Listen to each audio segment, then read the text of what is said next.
guys, my name is Surya. I'm going to teach you how to do one side of the Rubik's Cube. The color that I'm going to do is going to be blue. So we're going to do this very slowly so you guys can understand. So first, this guy comes there, right? So you just turn it. That's the easy part. So then this guy and these. So that you don't just turn it like that.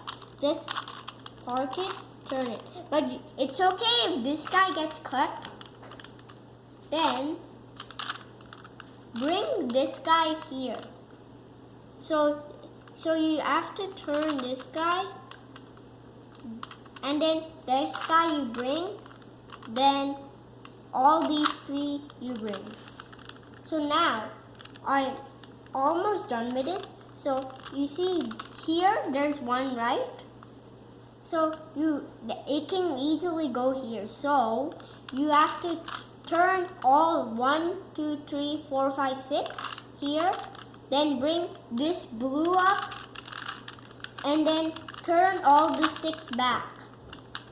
Now this guy, bring it, then turn these 6, bring it up and then turn it.